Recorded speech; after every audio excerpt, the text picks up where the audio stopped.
It's early July, a beautiful summer day. We're foraging for samphire on the Bristol Channel. When the tide goes out, as it does twice a day, it reveals these mud flats, and samphire is a tidal plant.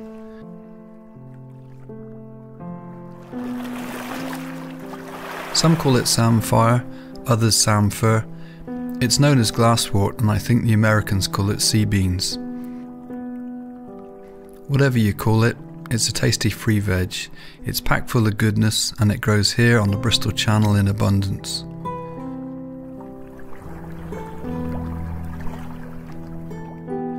You can find it in the supermarket, but it's expensive. If you know where to look, you can get it for free at the right time of year. Use scissors or a knife to cut the plant off at the base, as this leaves the root for next year's crop.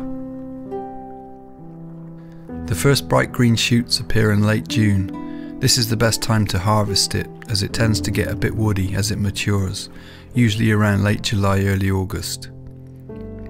That little lot there would cost you a good few quid, but usually you'll just see it sold in tiny bunches or small plastic packets in the supermarket. When I looked at the label of origin once, I found out that the samphire had come from Israel. It's crazy. When you think of air miles and all that stuff, you won't get fresher than this, and it's heaps of fun on a day like this, poking around on the mud flats. Let's get back and cook it up.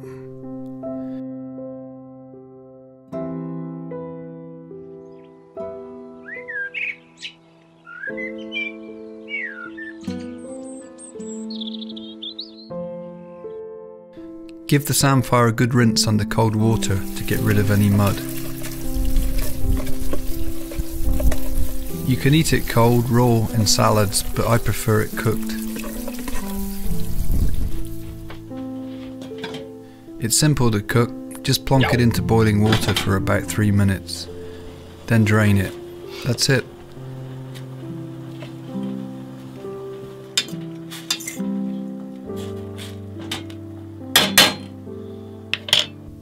There you go, get some mud between your toes and get a free feed of vegetables that's every bit as good as asparagus.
Welcome to Portland Bill.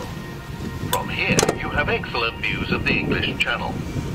Below the waterline is a ledge known as the Shambles that extends into the sea. This produces a tidal race with treacherous currents that have been the downfall of many ships over the centuries. Since the 18th century, a number of lighthouses have been built around this point to guide vessels through these hazardous waters. These include the high and low lighthouses built in 1869. These were replaced with the present single tower in 1906, which has been automated and demanned. It now houses a visitor centre. The old lower lighthouse, which has been converted to provide accommodation and is used as a bird observatory and field centre, can still be seen on the hill behind you. The tall white stone obelisk was built in 1844 to warn boats about the shelf of rock that extends into the sea. You may notice extreme erosion on the seaward side, which demonstrates the exposed nature of this point. To your right is Pulpit Rock, a stone outcrop which shows the original ground level before quarrying began.